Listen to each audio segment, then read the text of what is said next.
Hello, YouTube. Alrighty, so I want to talk to you about one of my favorite subjects, which is dragons.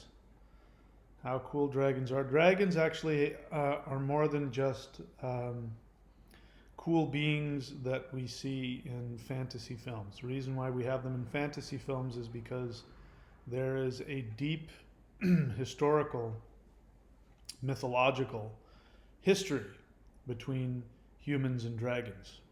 And looking at different cultures gives us a different idea of what dragons are. Dragons are also associated with reptilians. And so I want to share my thoughts and my opinions about reptilians. There's a lot of misunderstanding, in my opinion, and a lot of just absolute, just complete nonsense about what reptilians are. So I'm going to talk about it from a shamanic perspective, from a practical perspective, and a spiritual perspective. And I think we can learn a lot. You know, the main goal of everything that I teach is to empower you to be able to create your own life and to reach your highest potential practically in the physical realm, you know, have a good life, be healthy, prosperous, successful, loved, and happy, and also spiritually reach your highest spiritual potential. And so I'm going to focus on that. Will be the end result of what we talk about here today. So let me just say, when it comes to reptilians, of course, there's a lot of stuff out there. There's no shortage of reptilians stuff all over YouTube, especially. I've been accused of being a reptilian. So there's a lot of stuff out there about reptilians. I did have an experience once with a reptilian. It was very brief, and to be honest, I don't know what the effect or the meaning of it was, to be honest with you. I was very young. I believe I was 4. It's one of the first memories that I have as a human being, and I was 4 years old. And I was at on a play date at a friend's house. Bear in mind, this was back this had to have been 1967 or 1968. It was a long time ago. And so we were, me and, I don't know, I guess my mom and whoever the other mother was in the house. We were in the backyard playing, so they must have been in the house doing whatever the hell women did back then, smoking cigarettes and drinking coffee and, you know, talking about, who knows what. And he and I were running around and we were playing, and he was chasing me, and I ran around the corner of the house where the trash cans were, you know, back when they had those metal corrugated trash cans. And I ran around and got there, and coming out of the ground, like it was on an elevator, was this being that just came straight up out of the ground and then stood there in front of me. And it looked, to my little 4-year-old eyes, I might have been 5, now that I'm thinking about it, might have been 5 years old. 5-year-old eyes, it looked like the creature from the Black Lagoon. So if you're too young to know what that is, that was a very famous monster from monster movies. It was the creature from the Black Lagoon. And there was a bunch of movies, you know, really cheap movies featuring the creature from the Black Lagoon. And standing in front of me was what looked like the creature from the Black Lagoon. And I stood there and I looked at it, and it stood there and it looked at me. I wasn't afraid of it. I didn't feel any fear. I didn't feel like it was going to do anything. But my brain was like, I should be afraid of this. And so I turned around and I ran the other way. And I ran to the other little kid, and I said, "Don't go over there. The creature from the Black Lagoon is over there." And he thought I was playing. And I said, No, I'm not playing anymore. I'm not playing. He's right over there. Here, I'll show you. And I went and we looked around, and sure enough, he was gone. Now, I was 5 years old. I could have imagined it. I wasn't trying to imagine it, but you know, it would look pretty dang real to me. Um, so I do believe that there are entities and beings out there that can be classified as reptilian. What they are may not be what you think they are. And so we're gonna discuss that.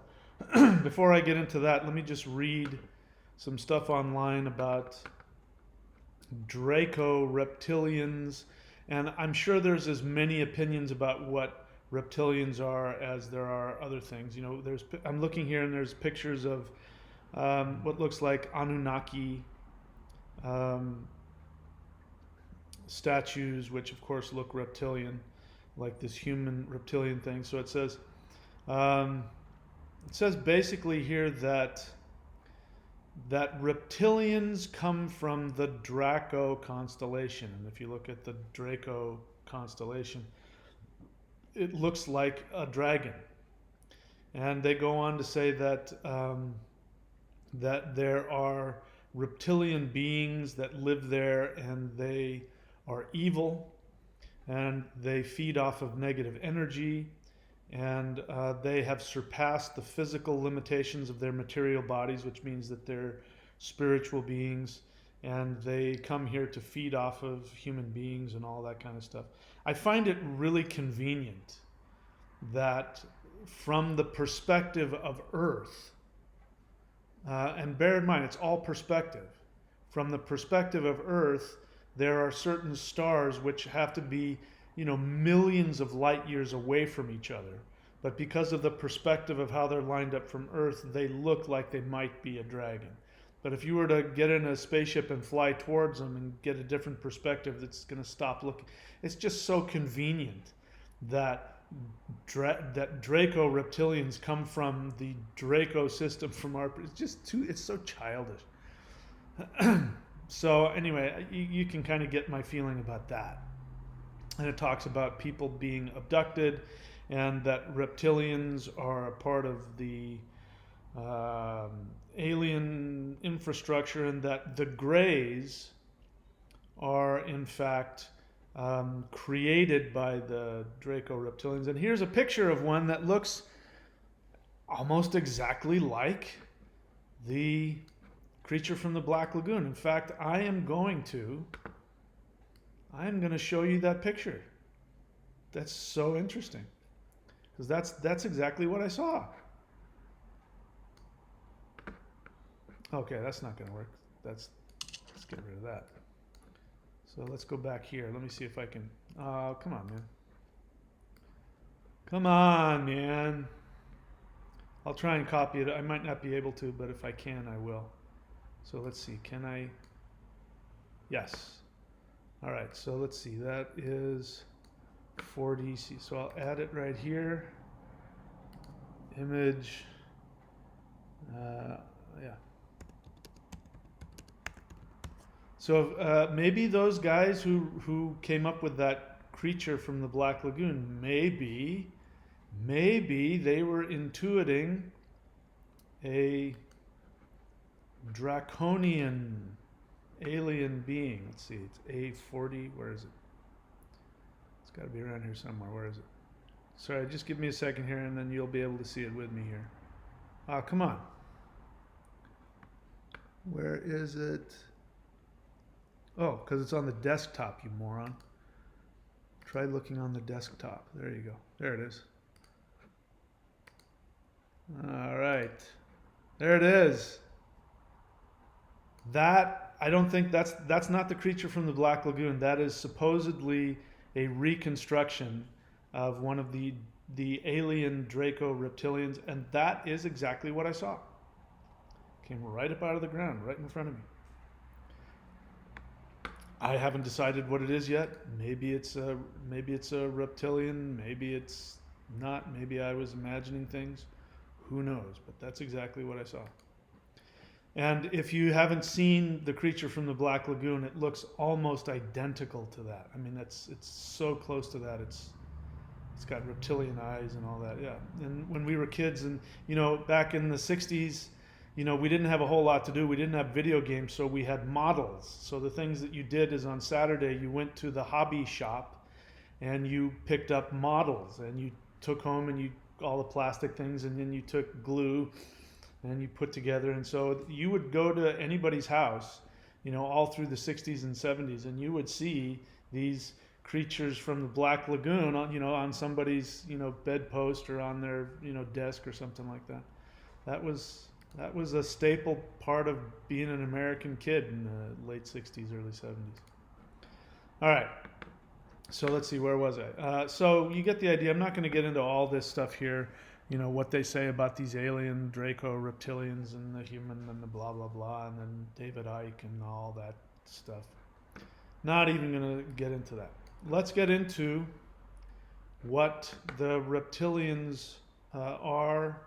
Sorry, let's get into dragons. Because according to these guys, dragons, there are two types of dragons, according to what I just read. There are these Draco reptilians who are evil, and they feed off of negative emotions, and they feed off of human beings, and all kinds of other stuff I'm sure you've already heard about. And then there are earth-based dragons, which are good. My take on that is that sounds like somebody's trying to appease everybody by trying to generalize what we think dragons are. Because the truth is that when you talk to the ancients and what we find in our ancient spiritual understanding and ancient mythology, you don't have an agreement on what dragons are. And there's a difference between dragons in European mythology and dragons in, for instance, Chinese mythology. They're different. They look the same, but they have very different functions. So let's start with the Chinese. So in the Chinese perspective, a dragon represents in fact, there's a word for it, the golden dragon body. The golden dragon body, as I understand it, is when you have, through your spiritual practices, your qigong and your neigong and your meditation and whatever else, you have raised the vibration of your cells to such a point where you no longer vibrate in the three-dimensional realm, and you have a body similar to the way Jesus supposedly was able to walk through walls and appear and disappear. So you have a human body, but it isn't subject to the laws of three-dimensional reality.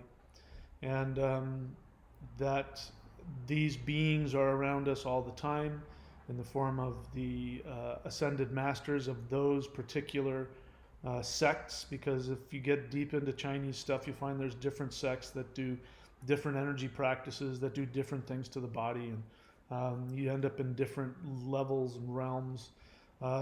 The one that I practiced was supposedly the Shang-Qing. And Shang-Qing means the highest heaven. And it is the realm of the highest masters. And so the Taoist monks of the Shang-Qing tradition would do their meditative practices, focusing on the three levels of the body and bringing down the stars of the Big Dipper and putting them over the head and doing all kinds of other things and incanting this and imagining that. And if you perfected that, you'd phase out of existence, out of three-dimensional. If you were looking at them, they would just phase out of your sight, and the only thing that would be left would be a pile of hair and fingernails. Whatever is dead. If it's not alive, it would just be a pile of hair and fingernails. And that the cells of the body that were alive would have transformed into something else, into another realm. They'd still be there, you just wouldn't be able to see them. I can attest to the kind of energy. Anybody who's done the celestial qigong, you know what I'm talking about. You can feel the power of that.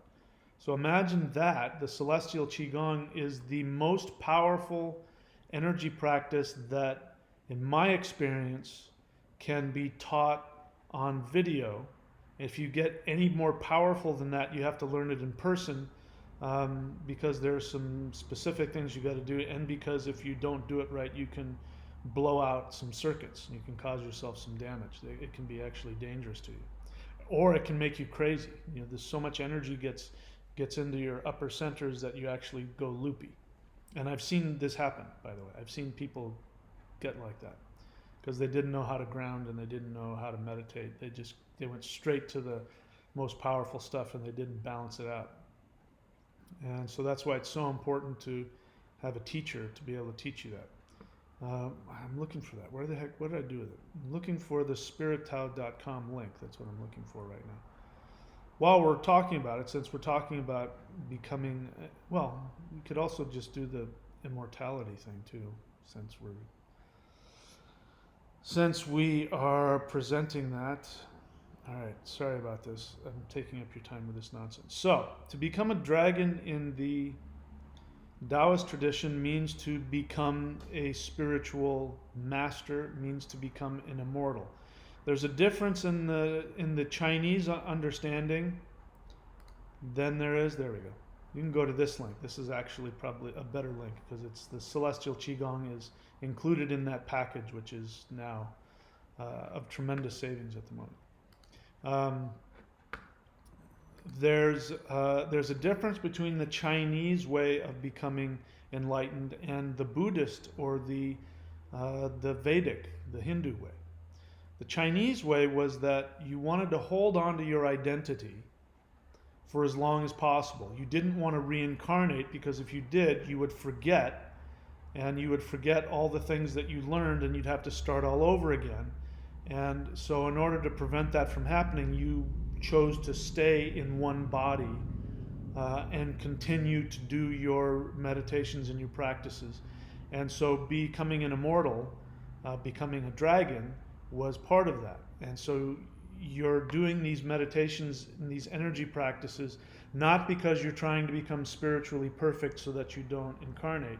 You're doing it so that your body won't die and that you will move up to a higher vibration where the cells of the body will be immune from death or disease and those kinds of things. And the end result is that you vibrate on a different level of reality.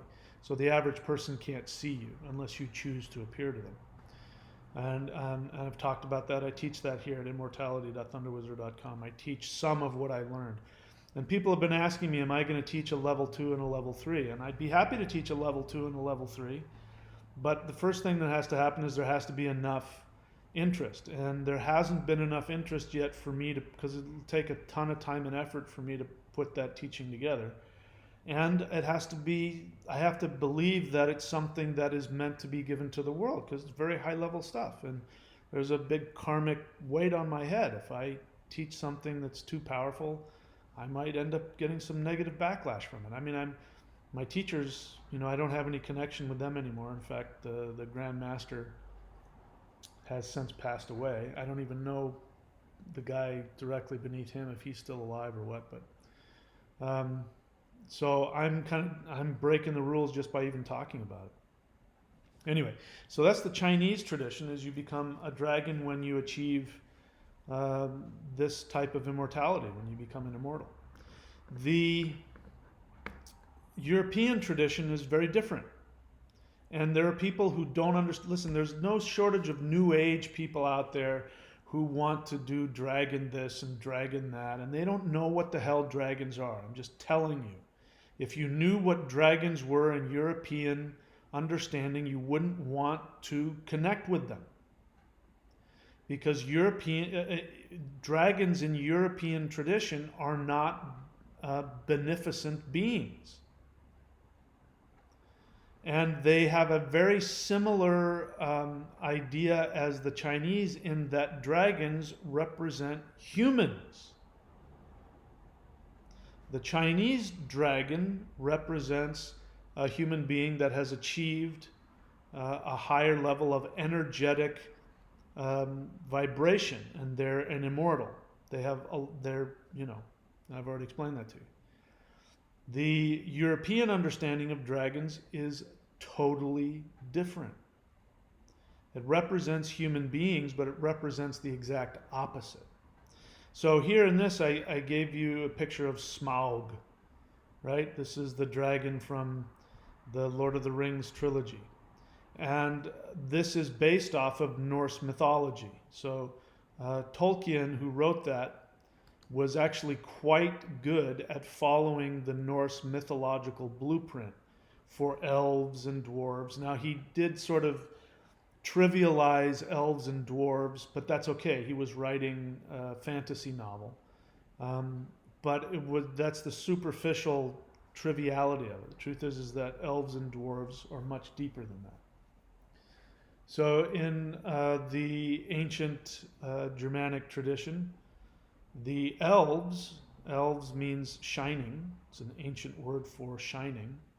That's why the Alps comes from the same word, the Alps. The Alps were called the Alps. I'll tell you why I think it was, because way back during the Ice Ages, the Alps would have been 100% completely covered with a huge, thick ice. I mean, can you imagine? I mean, you look at the Alps now when they got snow on them. Imagine that there's a mile of ice on them, completely covering the whole mountain range. That would mean that pretty much anywhere in Europe on a clear day, if the sun is shining, there's going to be this beacon of bright white light shining. I mean, you're going to see them wherever the hell you are during the Ice Ages. And so it means the shining mountains. So the elves, they are the shining ones. And that means when you see an elf, you see actually not a little sprite with a pointy hat running around baking cookies. That came from the Catholic Church, which was trying to diminish the sanctity of what these beings are. The elves are the ascended masters of the human race. We could say they, according to the Chinese tradition, they would be the elves. They would be the dragons. They have achieved a level of consciousness where they no longer have to incarnate. They're no longer bound by physical earth, three-dimensional reality. And when you see them, they appear as these pillars of light, these beings of light. So they're the elves. They're the shining ones. They are the ascended masters of the human race. And during pre-Christian polytheist times, there was a specific day called the Alphablut, which means the elf ritual. And so there was a day that you just honored the elves.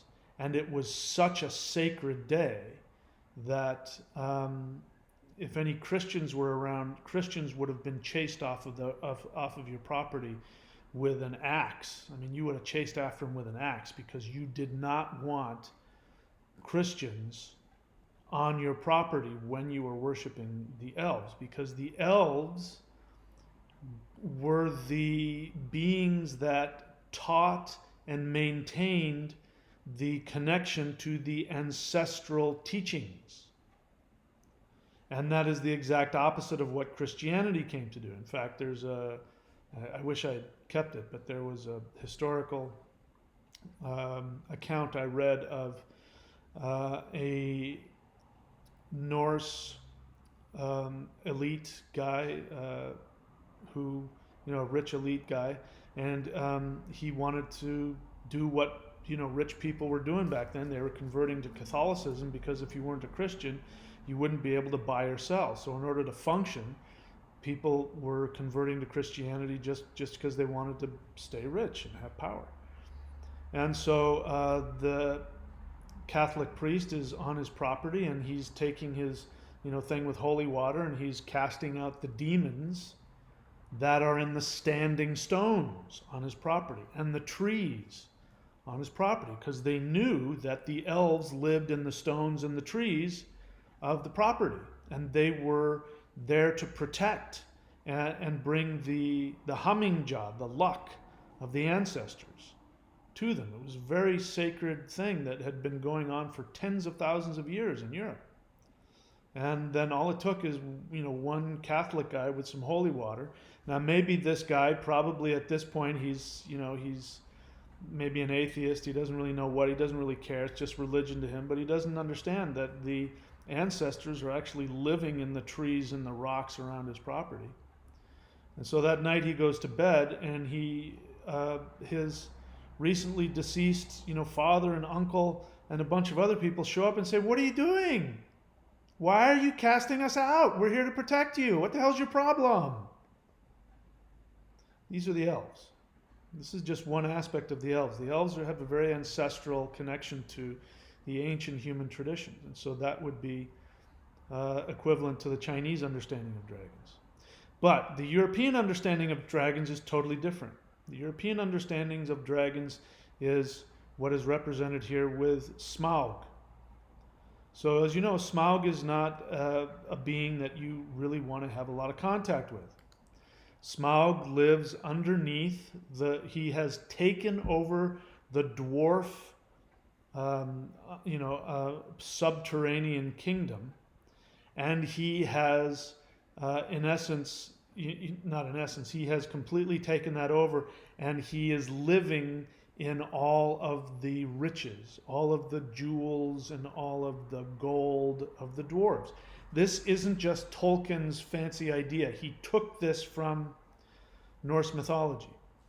Because according to Norse mythology, human beings, there are two kinds of human beings. That you're walking down the street, you're looking at them, and they can look exactly the same, and one will be a dwarf, not because he's short. He's just as tall as regular humans. One is a dwarf, and one is a human. The difference between the two is that the dwarf is wrapped up in his own. He's very superficial and very wrapped up in the earth realm. He's all about money. So we're talking about the root chakra. So somebody who's operating solely from the root chakra, who's only about money and possessions and thinks that his safety and his value comes from money and possessions, by definition, this person is a dwarf. Now, what ends up happening is that this dwarf becomes drunk on the obsession and the lust for money and gold and possessions. And this lust turns him into a dragon. And so there is the legend of, the mythology about, I think it's Fafnir. Fafnir the dragon, who uses the Helm of Awe. He has stolen the Helm of Awe. This is a symbol that is used to frighten enemies. And he has stolen this. And this is among all of the treasure that he is hoarding. And so his brother, I think it's his brother, half-brother or something like that, Sigurd, who is a human, he comes in and he does battle with the dragon and kills the dragon, and he retrieves the Helm of Awe. And then the Helm of Awe then is now able to be used to fight evil and corruption. And so that's why our ancestors would, draw the Helm of Awe on their forehead before they went into battle, or they drew it on the inside of their helmet, the Helm of Awe, so that it would be facing their third eye, with the belief that that would frighten away the enemy, because the idea is that you're fighting somebody that's coming to destroy your happiness and your health, and so they are like a dragon. They're like a dwarf. They're coming out of greed and lust and violence, and so you're using this sacred symbol on your third eye, projecting it out your third eye to frighten them off and to destroy them. This is what dragons were. So, people want to get so literal. They're like little children. And they don't understand the power of these things. I could get into what the Anunnaki really are. I'll have to make a whole video about what the Anunnaki really are. They're not at all what you've been told. That has all been made up. In fact, it started with, I can't remember the guy's name. Some of you may know who it is, who started writing these sci-fi novels about the Anunnaki, and it's all it is. It's sci-fi. And then David Icke comes along. He co-ops that. He hijacks that and turns it into this whole thing. It's all nonsense. I'm here to tell you that's all nonsense. That has nothing to do with what reptilians or dragons are. Nothing. I'm going to tell you what reptilians are from a shamanic perspective now. Before I do that, I'm going to see if there are any. So let's, before I go any further, if you're new to this channel, this is a question and answer. I know that you're used to coming on to these and everybody just typing in. This is not a free-for-all. Reason for that is because I want to be able to read people's questions. I can't do that if I have to scroll through all of your, hi, my name is this is a dragon, I saw a dragon yesterday. I appreciate that, but I don't want to read that. So I only want to see your questions. You write the word question in all caps so that I can see it, and then in normal script you write your question with a subject, a verb, then an object in good grammar so that I understand you. All right? Other than that, I'm going to have to just scroll by you, and if you keep doing it, I'll end up just blocking it. So before we do that, I want to get all the teaching out. So let's talk about what reptilians are. So for this, you can go and find out exactly what reptilians are by reading Harner, the shaman. I forget, is Thomas Harner? Something Harner. His last name is Harner, Harner. If you look for it, you'll find it. He's got a book out there. And he is the guy who brought neo-shamanism to the world. And that's because he went and lived with different tribal people from all over the world. And anyway, he's the guy who started the whole neo-shamanic craze of using drums to go into trance and go to the three worlds. He brought that back. We used to have that in Europe. We used to do that. Since Christianity came in, we've lost that, and he brought it back. So he talks about his first experience on ayahuasca. Let me be clear on that. I do not recommend Westerners taking ayahuasca. You will only damage yourself, and at the very least, you run the risk of confusing yourself. I'm just telling you there are much better ways to get what you want. In fact, he comes to the same conclusion. He just uses a drum. Shamanism is about using drums to go into higher states of awareness. It's not about taking hallucinogens. I don't want to argue with you about that. I'm just telling you, I've watched it. This is now the new idea. When you say the word shamanism, people, kids especially, think, oh, drugs, oh, ayahuasca. No, that's not shamanism. Shamanism is using drums to go into alternate states of trance without using hallucinogens in order to travel to the other world. Having said that, this guy went and among his research, he took ayahuasca. And he did it the proper way. I mean, he went to a shaman. The shaman looked at his aura. That's important. If you don't have a real shaman, not these guys that are having you go down to South America and you pay $500 and everybody takes ayahuasca. That's not a real shaman. Anybody who does that is not a real shaman. A real shaman who does this kind of work will first look at your aura to see if you have within you, there is a karmic destiny to do it. And if there isn't, he will say no. He will refuse it. He will tell you, no, you can't take this, for reasons I've just mentioned. So he did it right. The guy looked at him, and I don't remember reading this, but I'm pretty sure this is what happened. In any case, he did the normal things where he did the singing and the chanting beforehand, during, and afterwards to protect him. It's very important because it's very dangerous when you mess with your aura like that. Those things get in there and blast your aura wide open and brings in all kinds of negative energy as well as negative entities if you're just doing it by yourself. For those of you getting DMT or doing whatever and going home and making your own stuff, you are taking your spiritual health into risk. You have to do it the right way if you want to be protected. And the point is, you don't even have to do that. That's what all this stuff up here is. This stuff is the way to do it safely without having to put yourself in any danger, and there's no negative side effects. Whereas there's huge negative side effects because you're taking a poison. The reason why you're having an experience is because you're forcing your body to go through a near-death experience. That's why your spirit leaves and all kinds of stuff happens. You're forcing a near-death experience on yourself. Okay? So he writes about that. He goes through the whole ritual. He takes it. And he goes into a trance, and he starts to feel himself. This is important. He starts to feel himself go deeper and deeper in his own brain. And he gets to the level of the base of his brain. And he then starts to come to the realization that he's going to die.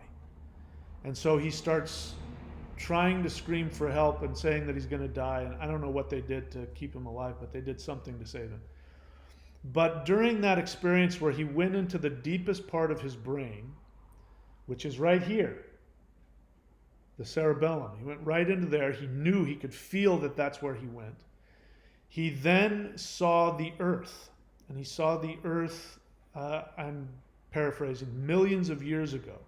And there were these big winged reptilian creatures that were coming from outer space. And they were flying with wings and landing on the earth. And he saw them, and the earth was overtaken by these reptilian winged draconian beings. And those beings told him that he was going to die, that they were going to kill him, and that they were rulers of outer darkness, and that they had come and that they were the original rulers of the earth.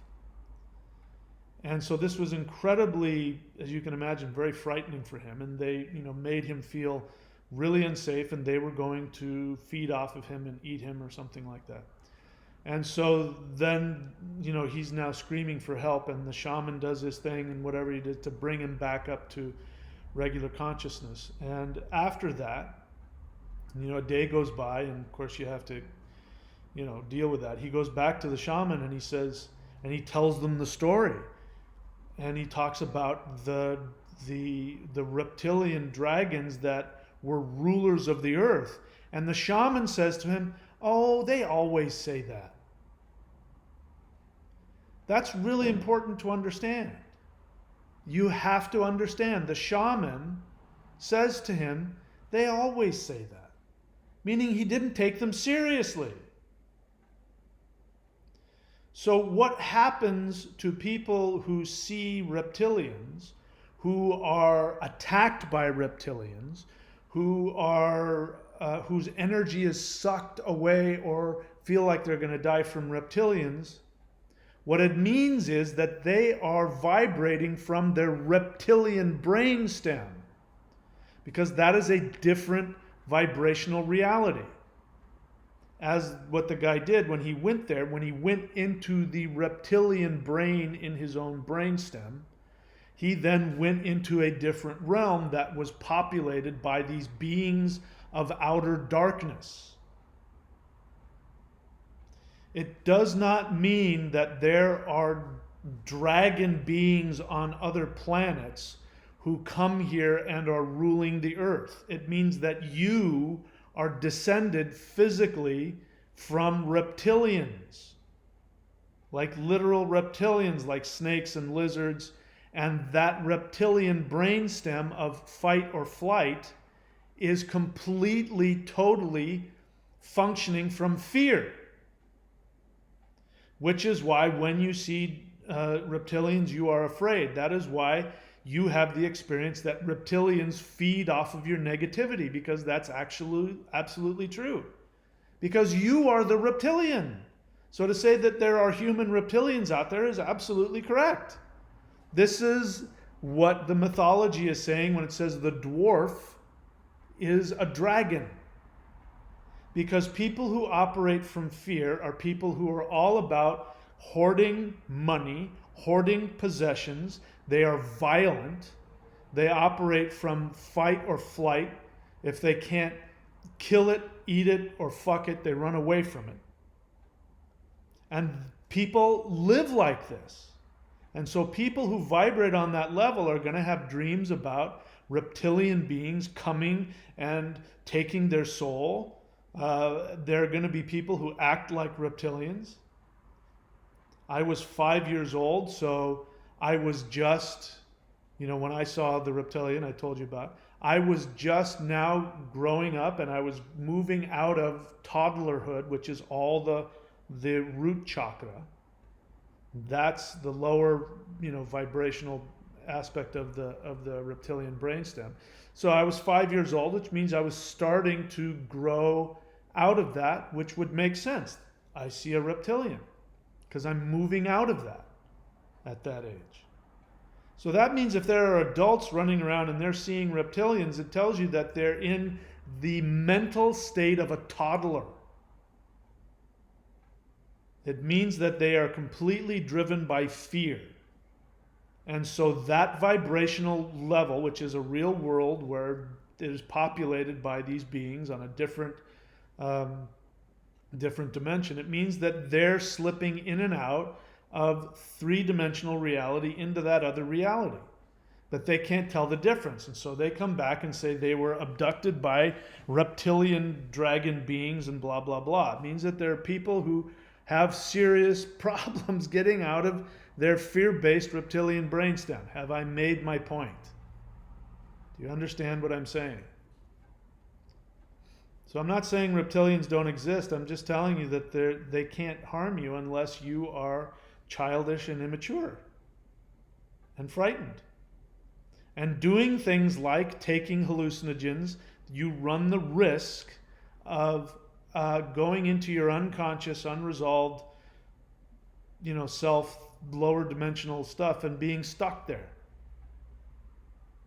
That's why I don't recommend people do that. I know a lot of people have positive experiences, but there's been no shortage of people that I've run into, especially when they're self-medicating, who have gone on all kinds of trips and they see all kinds of things, and then they come back and the next thing they know, they're telling me that they're possessed by demons or that there are ghosts or there are demons in their house. Or it's because you bring that stuff back with you because you don't know how to protect yourself.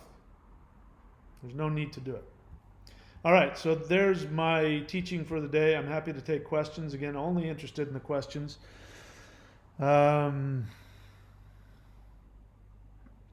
Somebody saw me on BEP. I don't know what that is. So John Burnham, if you tell me what that is, I'll appreciate that because I don't know what BEP is. Tell me what that means. Matt Dowling question, did the being you saw as a 5-year-old have a tail? No. Not that I could remember. I don't remember seeing it. I don't think it did. Let's see. Again, this is before I told people I only want questions, so there's a lot of back and forth, blah, blah, blah here. So I have to scroll through all this stuff. Here we go. Om Namah Shivaya. Question. Namaste. Rahu and Ketu in Vedic astrology, which is North Node and South Node, is represented as a dragon cut in two halves. Any thoughts on that? And then this person calls me Guruji. I talk about this all the time. Let me just give you the pitch. I will answer your question, but before I do that, anybody's new to the channel, I recommend that you put the time and effort into watching my channel so that when you ask me questions, you will be asking me about things that I actually teach. If you're new to the channel, you don't know how to do that yet because you haven't been on my channel. So the first thing you want to do is you want to go onto YouTube, and in the search bar at the top, you want to type in thunderwizard.com. Thunderwizard, D-O-T-C-O-M. Even if you just type in Thunder Wizard, that'll work. Up will come my channel on YouTube. You want to click on my YouTube channel page.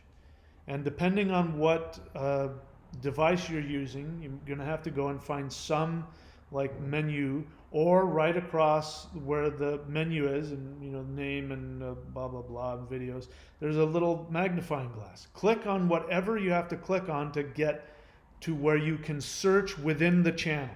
If you don't know how to do that, go figure out how to do that.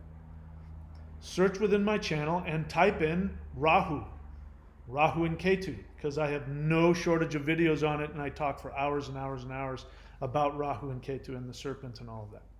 So to answer your question, I have huge thoughts about it. What I will say is that Rahu and Ketu are represented as a snake, and Rahu represents your obsessions and your addictions, as well as your unfulfilled desires that bring you into manifestation.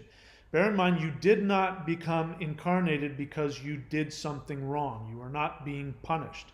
You are not being educated for your mistakes. That's all guilt-ridden nonsense. I don't care where you read it, where you heard it, it's absolutely wrong. Rahu represents your desires. Now, since this three-dimensional matrix that we live in, this video game, this Maya, this web of weird, is made up of illusion, that means that you will ultimately not get satisfaction from your desires, but your soul still wants to experience them, so you must seek them out. Otherwise, you will be reincarnated again. Your soul comes here because it wants to experience the illusion in the Maya. Let yourself experience all of it. This is what the tantrics teach.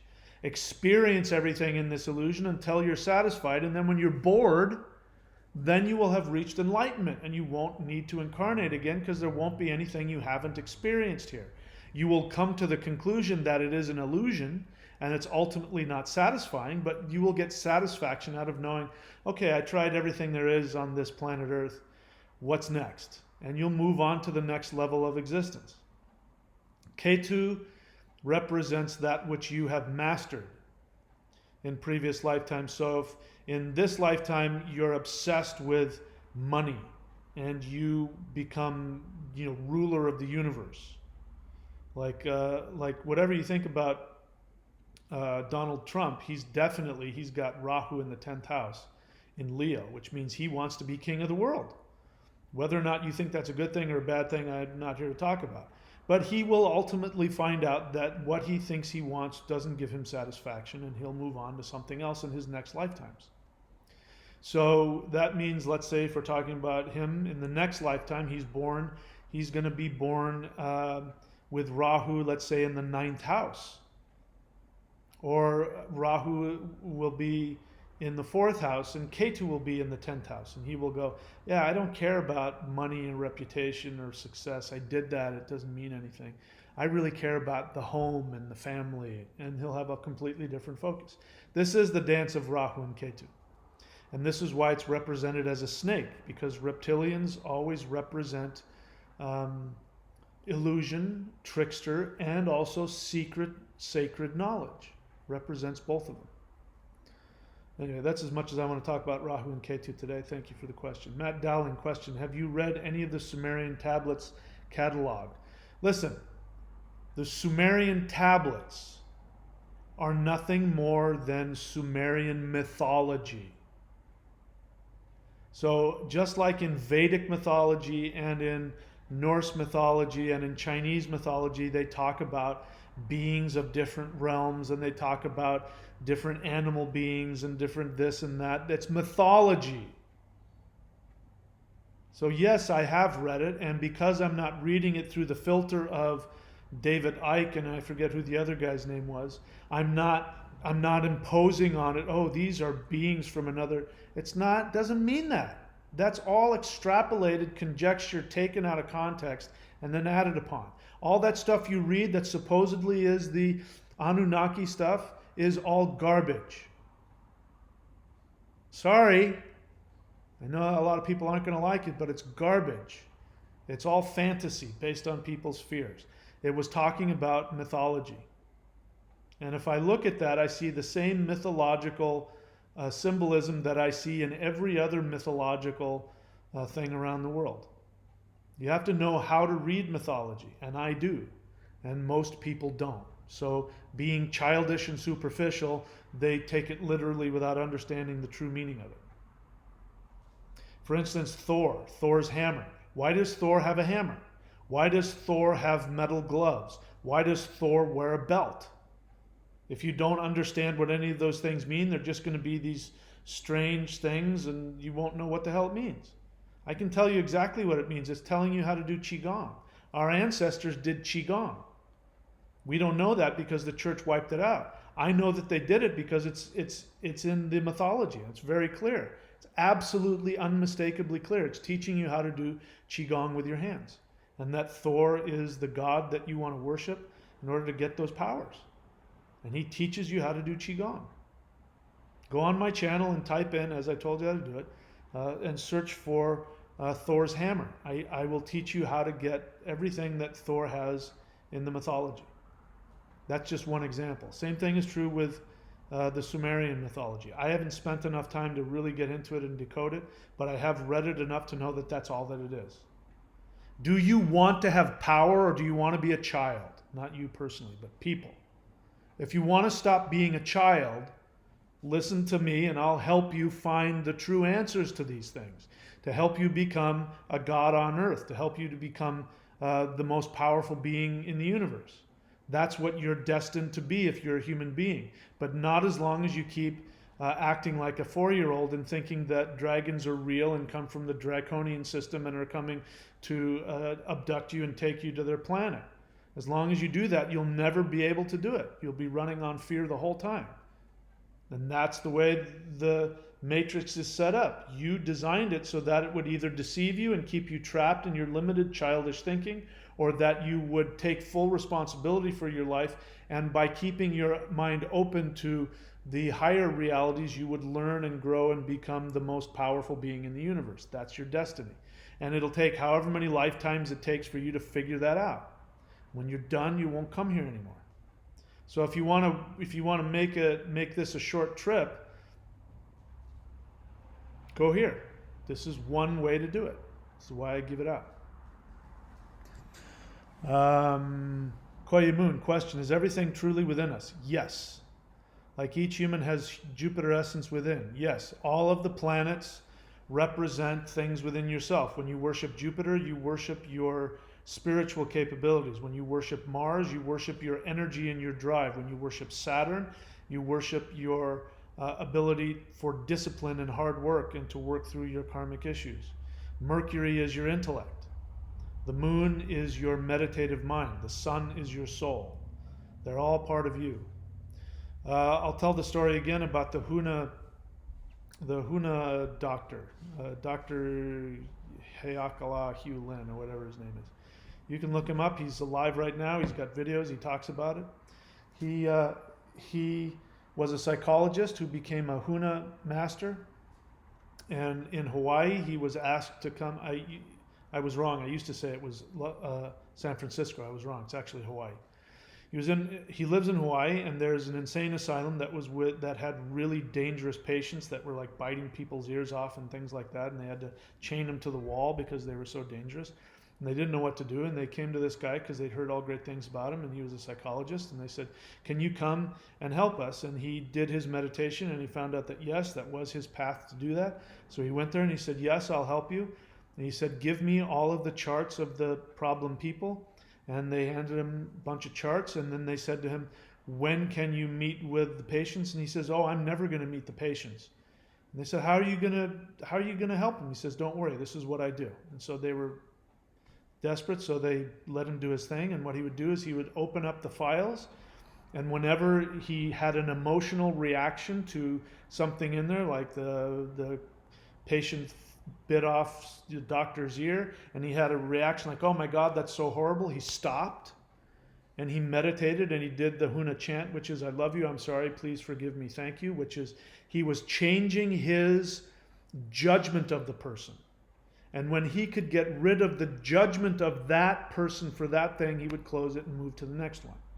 What ended up happening is that the people started getting better. They got so much better that they were let out on their own recognizance. Miracle. And he said, they're not outside of me. They are part of me. When I see something that's broken with another human being and I have a judgment, that's something broken within me. I'm fixing my data within myself so that I see them as they truly are, which is they are perfect. And when I do that, they have to get healed in the outside world, because the outside world is my projection. Everything is your projection. That's why I do not tolerate victims. That's why I went so hardcore on the MGTOW boys. They're such pussies.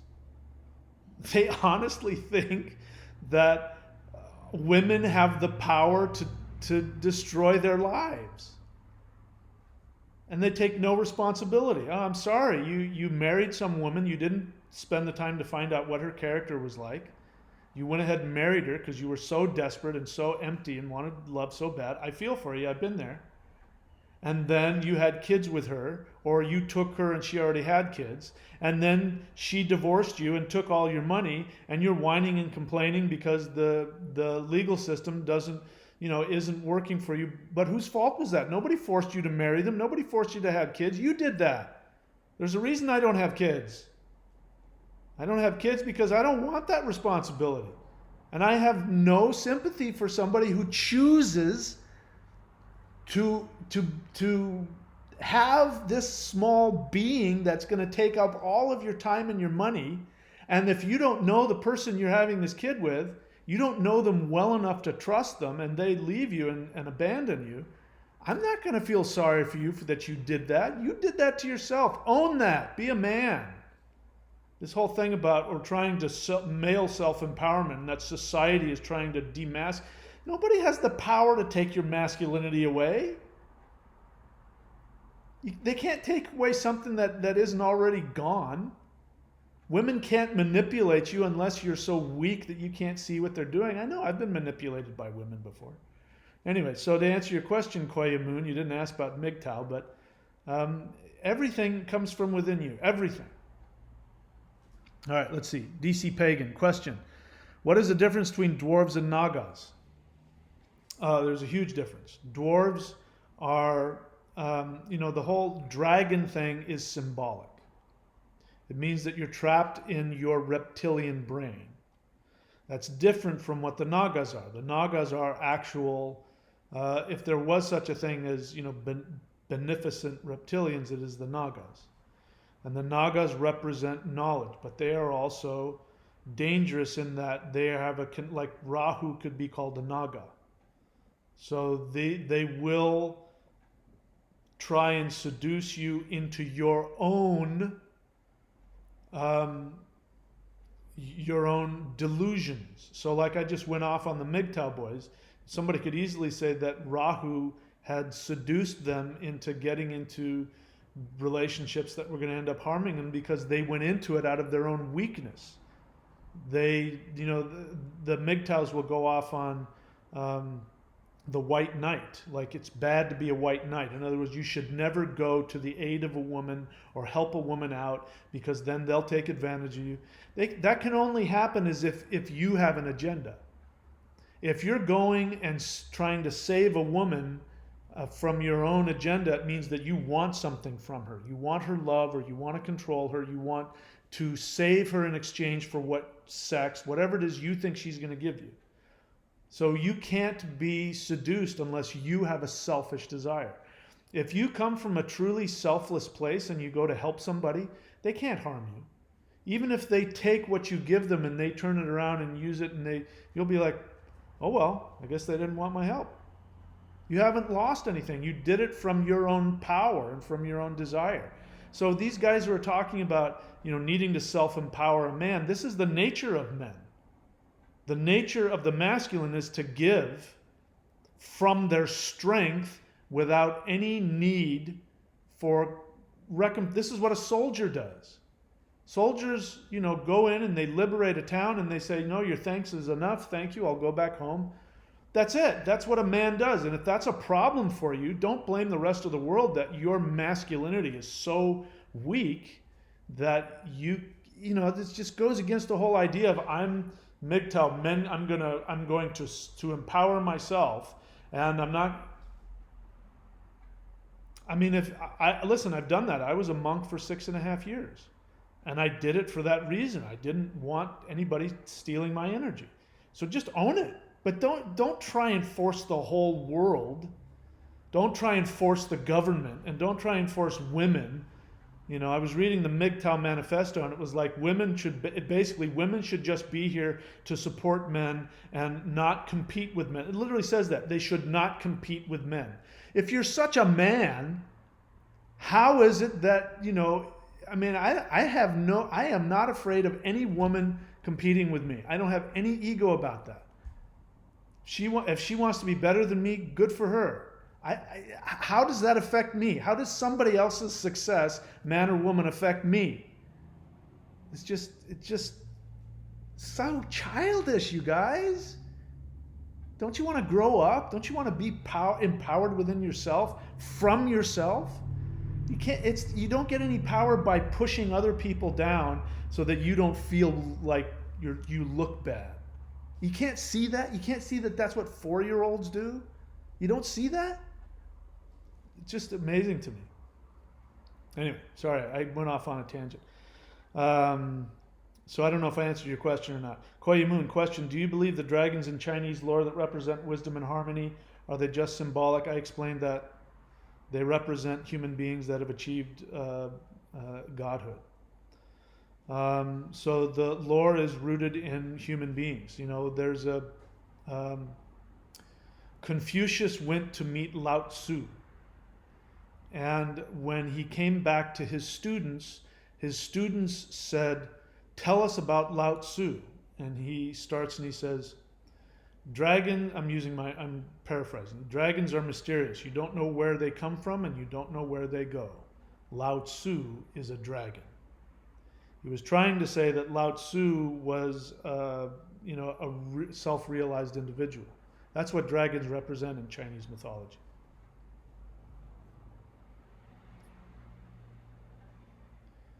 Black John Burnham. Why is he doing that? I don't know why he's doing that. Let's see, what else?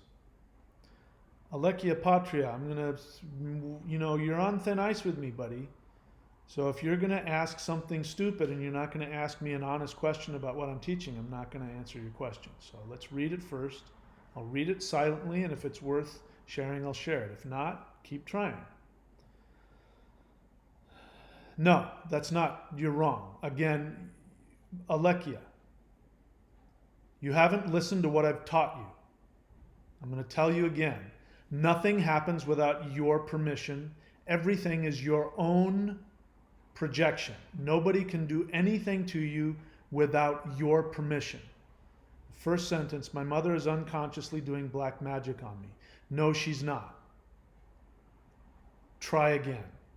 Wrong question. I'm not even gonna indulge your fear and childishness anymore. You've been on here too long. You should know better. Next question.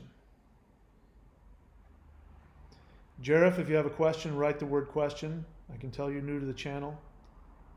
Are military only operating from the reptilian brain? And is this why we experience war and overthrowing of countries? Short answer, yeah.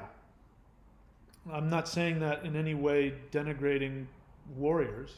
World War II, somebody had to go fight the Nazis. So I don't have a problem with that. I personally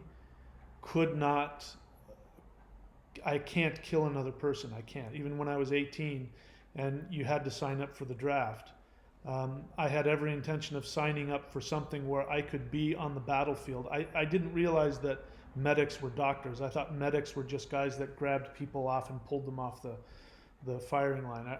So I was going to do that. I said, I'm not going to shoot anybody, but I'll go out there and I'll save who's ever been shot. So I've always known that I can't. I'm not allowed. I made a vow when I started taking martial arts. I made a vow that I would never, ever use it on another human being unless somebody was in danger. And then I thought about it and I said, you know what? I'm not even going to manifest that. I'm never going to use it on anybody because I'm never going to manifest a situation where I have to protect somebody. And that's been the case my whole life. I've never had to use it.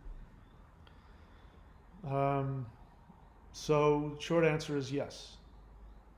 Moses Collins' question, is the government just a manifestation of the world's immaturity? What do you mean, the government? Which government are we talking about? Don't go into that mentality. Listen, somebody has to pave roads. Somebody has to make schools. Somebody has to pay for fire department. Somebody has to do that. There has to be a government.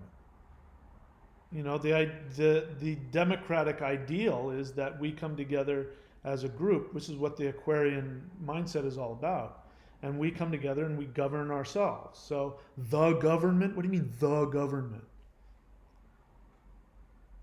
Stop thinking like that. Whenever you generalize everything out there, like MGTOW does, women are doing this to men, the government is doing this. Yeah, so again, MGTOW. There might be some laws that are working against I have no problem with somebody saying that there are laws on the books that work against men in certain situations. I have no problem with that.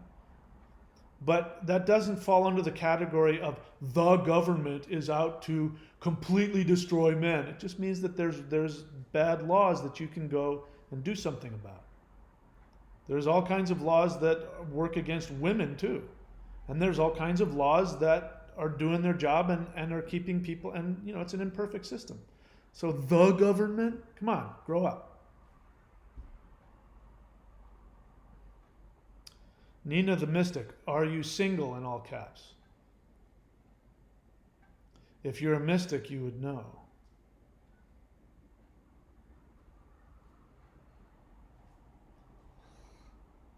Kamal Wilson, Zachariah Sitchin, thank you. Zachariah Sitchin. If anybody watching this believes in the whole Anunnaki reptilian thing, go research Zachariah Sitchin. That is the guy who David Icke stole information from. All of the stuff that he talks about, he ripped off from that guy. That guy wrote a bunch of books. Now, he honestly believed it, but it was all science fiction books that we've only been talking about this since the 60s or the 70s when this guy wrote this stuff. And before that, the Anunnaki were just part of Babylonian mythology. Okay, go look at him. Knowledge is everything. Zachariah Sitchin.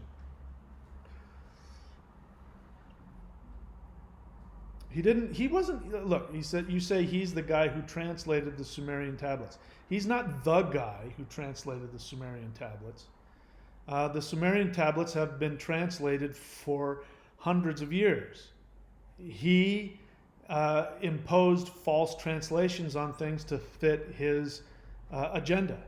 So again, you guys get this stuff off the internet without researching it. That shows me you haven't researched what that means. And people and linguists have looked at his translations and said he's off the mark here, and that's not what that word means, and that's not what that word means. Come on, you guys, educate yourself. Watching YouTube videos is not education. But thank you for reminding me of the name of the guy. Goat Scriptures. Question, are there any benevolent draconians that want to teach and work with us? So did you hear everything I said? I don't know if you wrote this before I finished everything that I said. So go back and listen to what I said, because this is not accurate. All right. So, I mean, you're not asking based on what I just taught.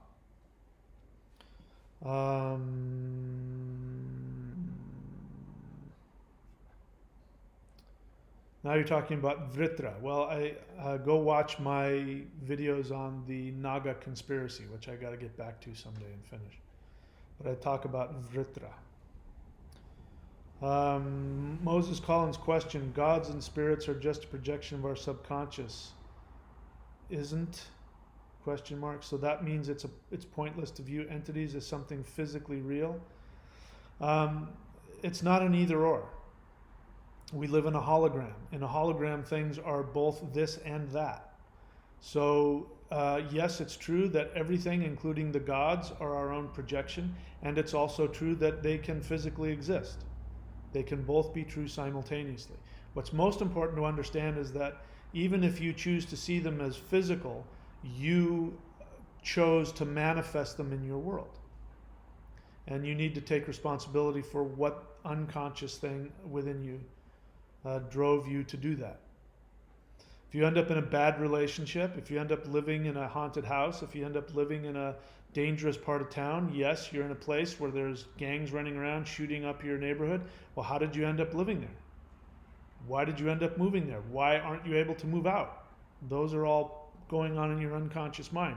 You figure out, take full responsibility and decide to change it, you'll shift that, and then your external reality will shift. Even if that means you get in your car and you move someplace else. You have the power to shift your external environment based on your internal experience. Okay, so that's not a question. You have a question mark at the end. I need to see question, otherwise I almost miss it. Do I see a connection to someone being called to the path of the magician and having a dragon power animal? You're not really asking me a question. That's your experience. It's not a question. Do you feel that? Because that's a personal thing. You know, your dragon power animal is your own personal thing. So you tell me, what do you think? That's for you to figure out, not for me to answer.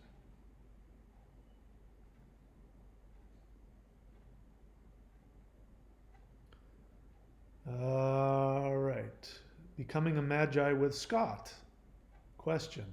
Have you ever heard a tale in Norse of good, pure-hearted dragons? If so, could you? No, I haven't heard that.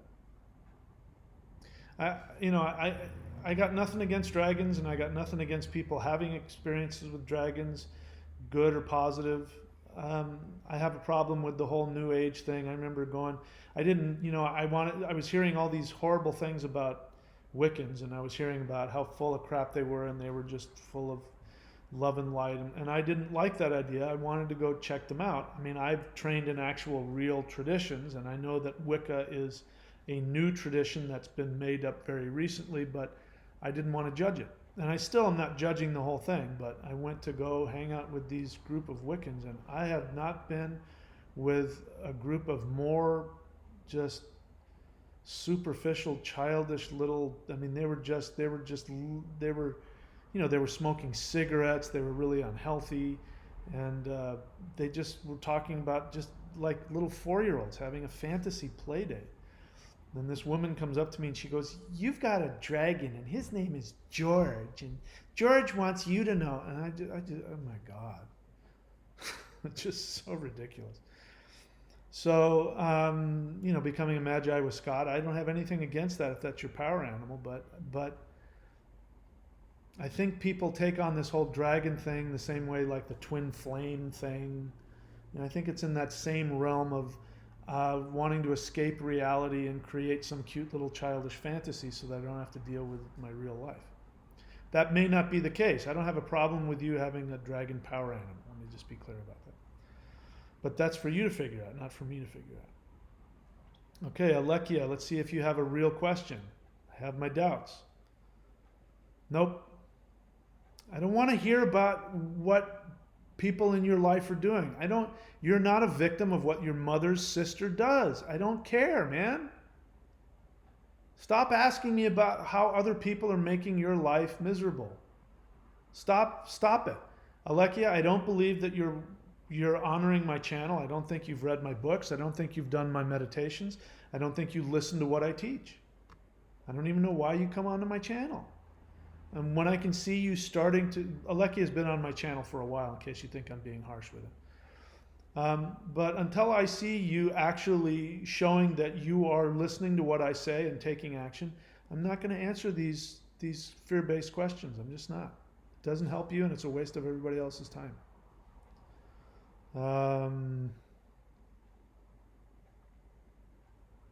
So becoming a magi with Scott, let's see here. Okay, anyway. For whatever reason, YouTube took that off, and I don't need to.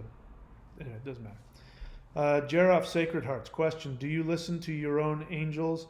Jeroff Sacred Hearts, you're new to my channel. I don't know that I teach things about angels. Do I listen to my own angels, ancestors, guardian angels, guides in your life? Do you follow any signs, symbols, and synchros? The answer to all those questions is yes, and I take it all with a grain of salt. I don't take any of it seriously. Here's how you know if you've had a real communication with something outside of you. Angels, spirits, whatever. Is that whatever information comes, you go, oh, that's interesting. You make note of it, and then you look for it to be proven in your physical life. And if it doesn't line up with your physical reality, it was just your imagination.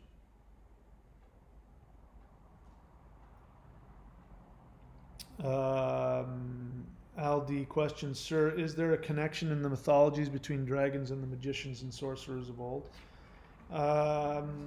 That's a good question. I honestly don't know the answer to that because so much has been written recently, which includes dragons and magicians, that I think is not connected to actual ancient mythology. For instance, everything you've read about Merlin the Magician and King Arthur has no historical basis. It was actually made up by French guys in the Middle Ages, and it's basically the same as reading The Lion, the Witch, and the Wardrobe. It has no historical significance to Celts or to Anglo-Saxons or anything like that.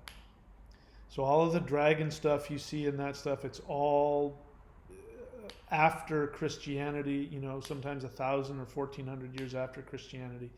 It's all just, fantasy writings. Got nothing to do with anything. But Rahu and the Nagas are a connection that goes back into prehistory in the Vedic tradition. And there are people who worship snakes and mantras to the Nagas and work with Rahu himself in order to gain magical powers. So one can make the connection between Nagas, reptilians, dragons, and magic. That is not an unreasonable thing to make. But in terms of most of the stuff that's written about Europeans, it's all fantasy stuff. Even if it's 1,000 or 1,500 years old, it's all it's anyway. Speaking of books, I was going to bring this out. Let me see if you can see this guy. This book right here, I've had it for a while. This is one of my apprentices. His name is Mark Graham, and he has taken a lot of stuff that I've taught, and he's taken what I've taught and he's brought it to an even higher level in ways that I couldn't imagine. And he has this book here called Runes for Writers. And he has this, I wasn't expecting this at all. It was a really nice thing. In his dedication, he says, "For my teacher, Michael William Denny Mahadeva." Look at that. What a nice thing. That makes me feel so good. That the stuff that I've been teaching and written about. I have a bunch of books myself here, by the way, in case you're new to the channel. Courses.thunderwizard.com. Courses.thunderwizard.com if you want to see all my books, all my DVDs. Again, so many people just come onto these Q&As and that's all they do. And they don't read the books, they don't do the practices, and it's frustrating because that's where all the real information is. These Q&As are to help you after you've studied and done the practices. So you can go there and read my books about it. Anyway, so I haven't read through the whole thing yet, but it's really good stuff. And it's designed to help open up your creativity if you are a writer as well. But even if you're not a writer, it'll open up your creativity and help you think in creative ways and overcome blocks and work through problems and problem solve. So that's Runes for Writers, Mark Graham, and it's published by Cerulean Press. So you can probably find it on Amazon. Anyway, I thought I'd give him a plug. All right, let's see what else we got here.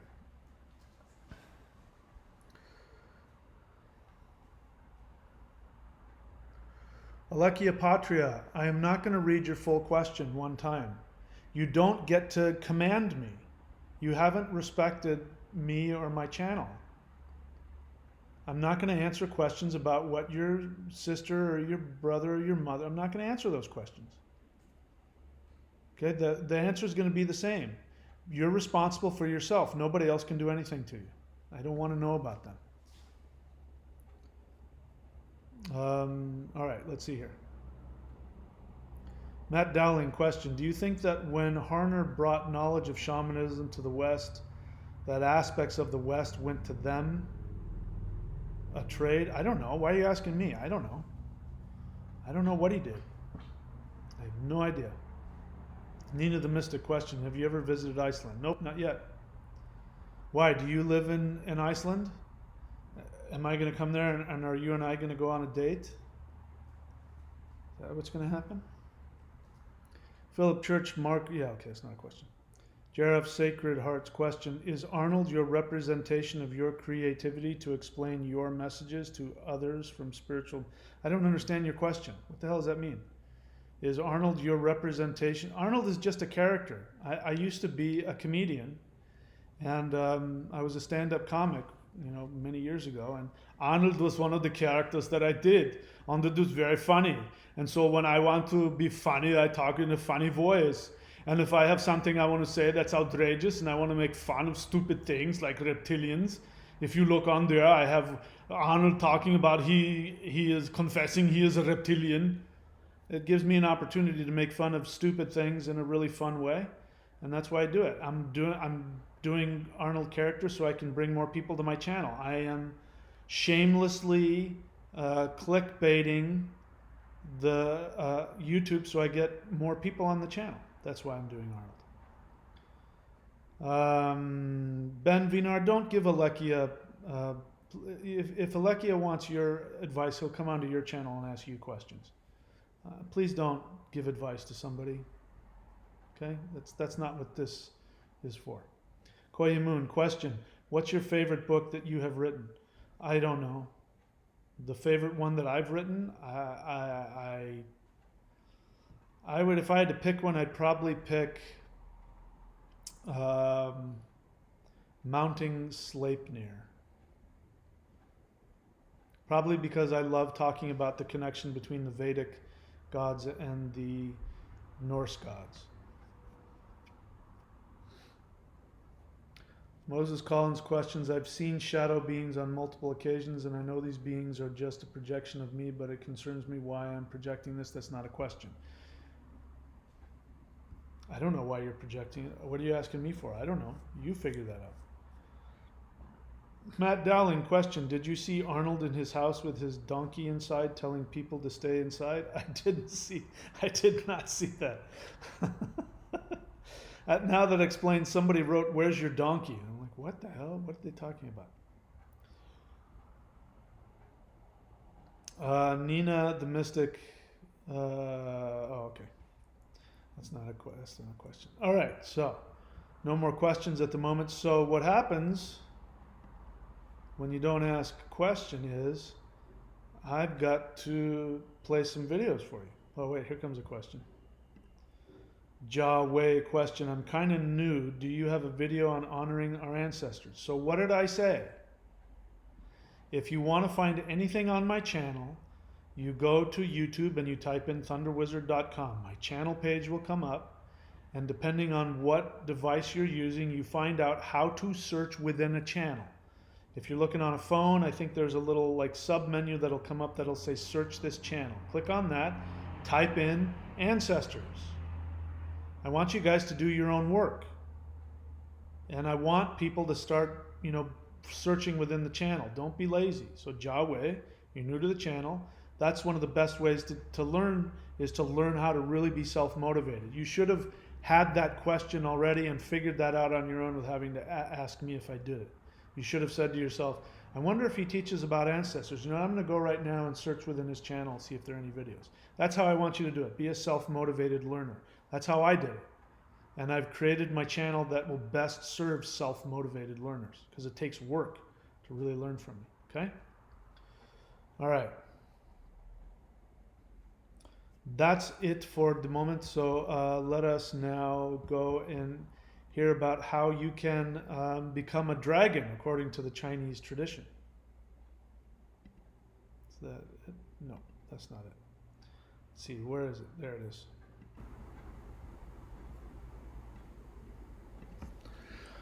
Okay, so what I want to talk to you about right now is a very special package that I put together, which I think is long overdue.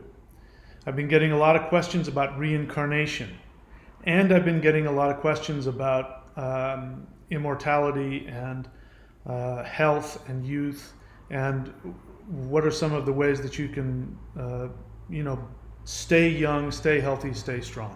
So, if you know, there's already a service that you can get to by going to immortal.thunderwizard.com, and that is the Becoming an Immortal Phase 1 teaching series, which I teach you a very ancient, esoteric Taoist meditation from Taoist master wizards who are known for living very long lives. And if you've trained in any of these, you know that there are legends of these Taoist masters who have actually become immortals. And what an immortal is that through their spiritual practice, through their energy work, they raise the vibration of their cells up to a certain level that they phase out of three-dimensional existence and they live in multiple dimensions. They're still here, they're still around, but you can't see them. But it's because they have chosen to do this kind of work to become, in the Taoist understanding, to become a god, to become an immortal. So as I said, there's two ways to achieve freedom from reincarnation. One is to achieve all of your desires over multiple lifetimes, and then you never have to come back and you move on to the next phase. The other is to raise the vibrational level of the energy in your organs and in your cells so that you phase out of existence and become what is known as an immortal. And that way you hold on to your awareness and you don't have to forget who you are and come back and relearn everything. So that was the Taoist mindset. The Taoist mindset is, let's do this right once so that we don't have to keep coming back and remembering who we are. And they did that through energy work. Now, the benefits of that, the benefits of doing the immortality meditation is that your cells start to vibrate on a higher level. The energy in the organs and the cells start to vibrate on a higher level, and you end up reversing your aging. So in this package, let me tell you what is in this package. I guess before that, let me just tell you, I swear to you, I'm telling you the truth. Last night, again, I was with a very beautiful young woman who was, I believe she was 22. And I was spending some time with her. And she wanted to know my age, and she said, I want to guess your age. Because I had told her some of the things that I had done, and she said, wow, you've done a lot of stuff. She says, I want to guess your age. And I said, please, I'd love to hear that. So she looked at me and she scrutinized my face and touched my body and my arms. And then she said, I think you're 45. And I said, thank you. That's very kind of you. I'm actually 56.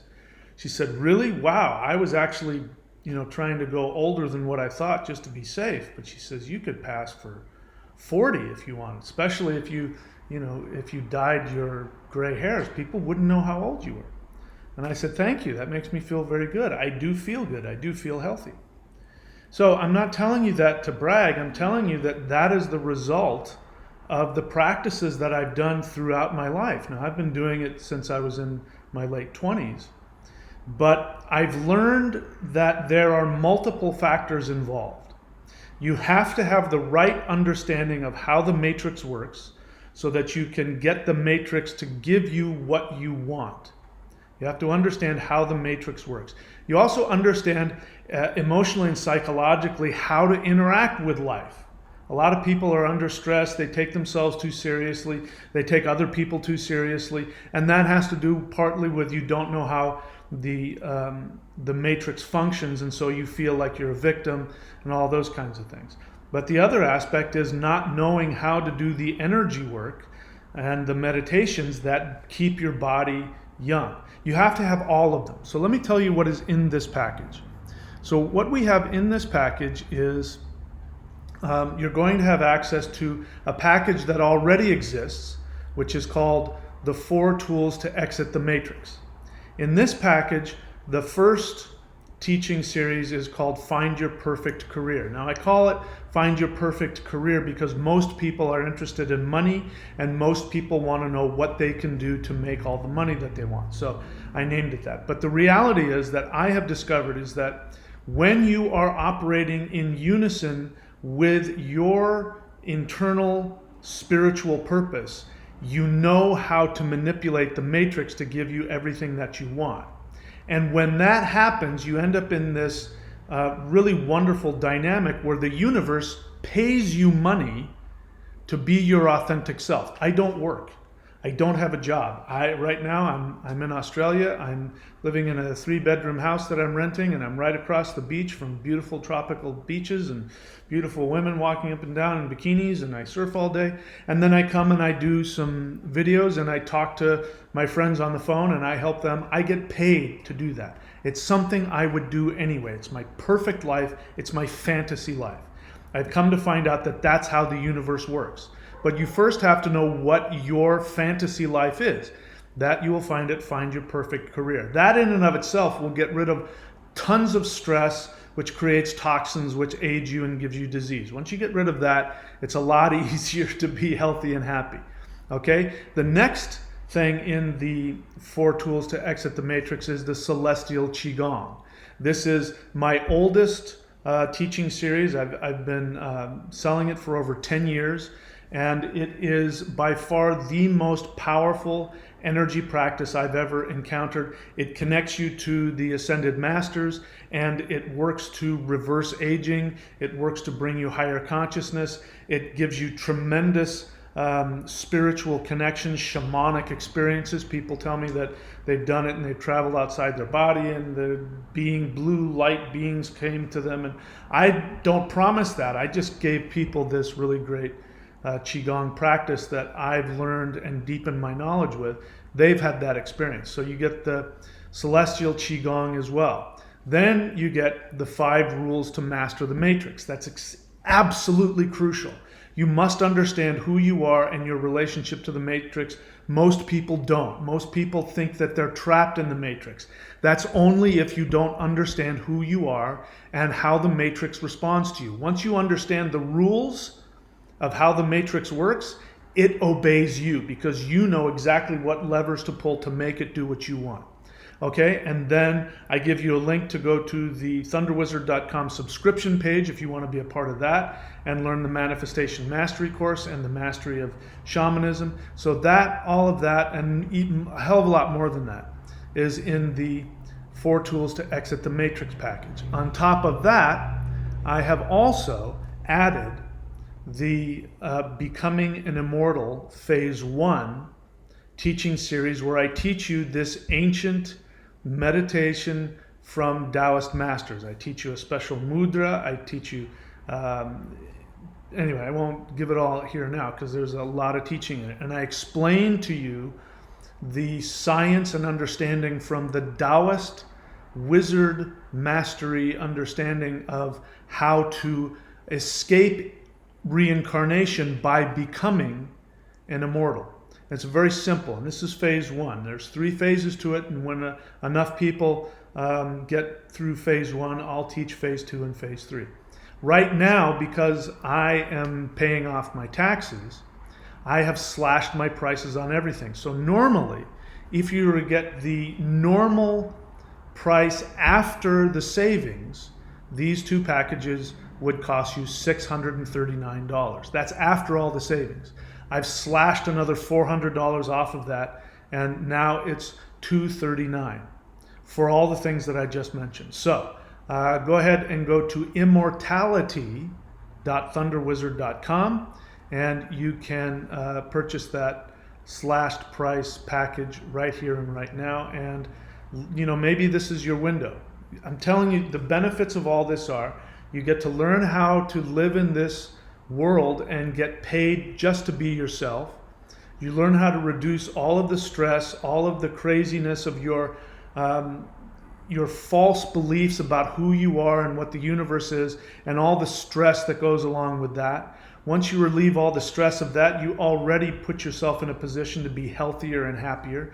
Then when you combine the energy work of both the Celestial Qigong and the Immortal Phase 1 package, and you do those practices, then you start to reverse the aging process within the cells of the body, within the organs of the body.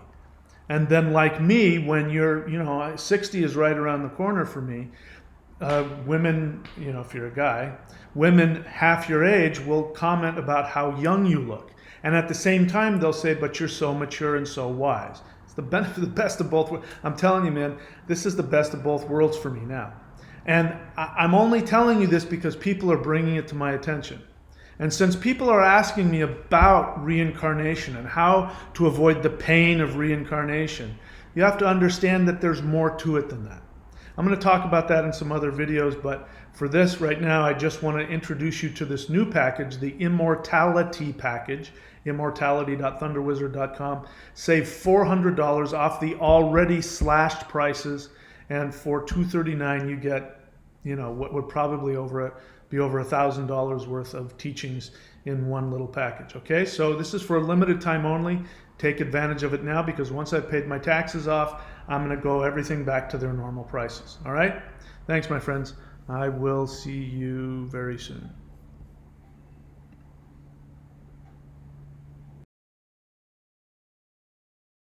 Alrighty, we're back. It looks like a bunch of questions have popped through, so let's take a look at them.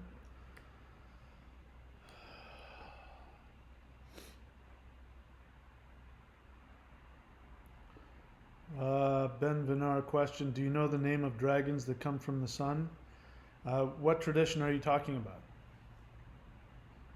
I've seen them, but okay, so you're not talking about a tradition. You say that you've seen dragons that come from the sun. I haven't experienced that, and I haven't read about it, so I can't comment on something I don't know. I don't deny that it's possible. I don't know if you saw it or imagined it. So since I can't answer your question, there's nothing more for me to say. Sounds very interesting, though. Moses Collins question: how can I find out why I'm projecting shadow people in my sleep? Moses Collins, do you have a teacher? You need to be asking your teacher these things. And that goes for everybody. Do you guys have a teacher? Everybody needs a teacher. If your only way of navigating spirituality is by watching YouTube channels by yourself, reading books by yourself, you're not going to get very far. You need to have somebody you can go talk to about that. That's why I have apprentices. Thunderwizard.com is a place for people to become apprentices. If you want to work with me, you can sign up there and we can have a session, and I'll ask you a bunch of questions and we'll find out. Other than that, there's no way for me to tell you why you are projecting shadow people without knowing anything about you. Looking for that kind of an answer on here shows, you haven't thought about it more deeply. Start asking yourself those questions. Start learning how to analyze your emotions and why would you be afraid? I don't know. Anyway, it's going to be helpful if you have a teacher. Javier Sinclair question: sir, you skipped my above question. It's about experience. Let me go look at your above question. And that's why I tell people not to say anything unless they're asking questions, because I will miss somebody's question. And that's why it bothers me. So let me back up. Javier Sinclair question: after a 2-hour meditation in a 2-month retreat, I saw the projection structure. In your opinion, I don't know that for a fact. That was your experience. The matrix, if you want to call it that. Everything was made out of white. I'm assuming that's white, W-H-I-T-E. White energy with pulsating waves. That's not a question. Going through everything, what can you say about this experience? Why are you asking me about your experience? That was your experience. I didn't have that vision. You did. I should be asking you. You should be telling us what that means. Why are you asking me? I guess you're asking me because you thought maybe I've seen it too, or I've read about it. I haven't seen it, and I haven't read about it, so I don't have any frame of reference. You should be telling us. All right, so let's see.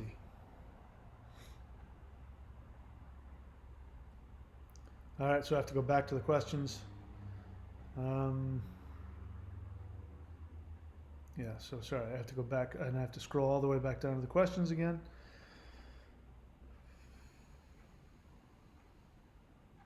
Alekia Patria, serious question. How can I invoke my clan ancestors to protect me from souls who wanted to harm me? Alekia, you still haven't got it. Until you know, and I get the sense that you understand that what I teach you, that nothing can harm you without your permission, I'm not going to answer your questions, because your question assumes that souls can harm you. You still haven't gotten, you're not paying attention. And you're operating from fear. Any question that you ask me about how to protect yourself from other people is coming from fear, and I've answered those questions over and over again, and you haven't heard me each time I've told you. You're not paying attention, you're not doing the work. When you're ready to do the work, I'll start taking your questions more seriously. Point is, if you don't, if you want to go and watch my channels some more, watch my videos, go do the meditations. There are meditations on the free channel that you can do. Go do them. After you've done that for a month, maybe you'll have an ability to ask me a good question. Until then, you got to get out of this childish need to constantly, what time is it? Where did this come from? Where did that come from? And then, you know, it's just try being silent and listening for a month. See what happens. I wish I could afford that. Why can't you afford it? You haven't been on my channel, have you? The way things work is you have what you choose to have. If you have poverty, it's because you've chosen it. What are you going to do to change it? Go watch my videos on my channel about the secret commandment. Go watch those videos. Learn what that's all about. Because when you understand that you can decide what to have and what not to have, you won't give me these victim-related excuses about why you can't do something. I'm not telling you have to buy my stuff. I don't care if you buy my stuff or not. You want it. You say, I wish I could afford that. I'm here to help you get everything that you want. That's my job. Part of it is to stop giving yourself reasons why you can't do something. So just the fact that you wrote, I wish I could afford that, you've already manifested that already. Just because you wrote, I currently have no liquid cash at the moment as everything I have is going towards writing out this economic crash. Do you see me writing out an economic crash? I don't give a crap that there's an economic crash out there. I make my own reality. So I invite you to watch more of my channel so you don't say these kinds of things.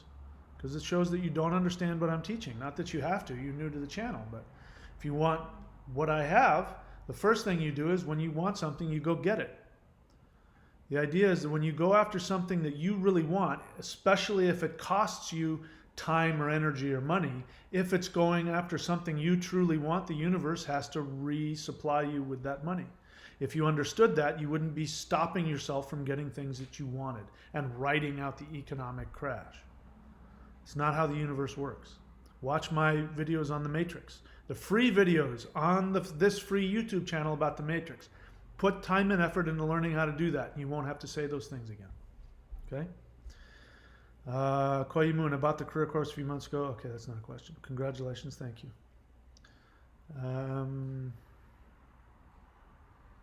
All right, no more questions. So if there's no more questions, I've pretty much said everything that I want to say for today. I've got other stuff that I want to do today. I need to get out of the house and enjoy it. It's the sunny and calm for the first day in a really long time. And I want to go out and enjoy this nice fall weather because I'm here in Australia, so it's just coming into fall. And go walk on the beach and clear my mind and get ready for a wonderful evening. So thank you, my friends, for everything. Yep. The links are here for a reason. Don't email me with stupid questions about where do I find this and how much does this cost, because both of these links will tell you everything you need to know. Courses.thunderwizard.com. The sales are going to come to an end very shortly. So if there was something on there that's like 70% off that you want to get, now's the time to get it, because I guarantee you that the prices will go back up if you wait too long, and then you're going to be emailing me, hey, I was going to get the 70% off. Can I get it off? Nope. One of the lessons is you gotta go after what you want while it's around. Appreciate the opportunities when they're there. That's one of the things that I do with my life as well. Everything I tell you guys to do, I have to do the same thing. So don't think that I'm different than any of you. I do everything I do, everything I tell you guys to do, I have to do as well. If you want what I have, you got to do what I do. All right, that's it for me.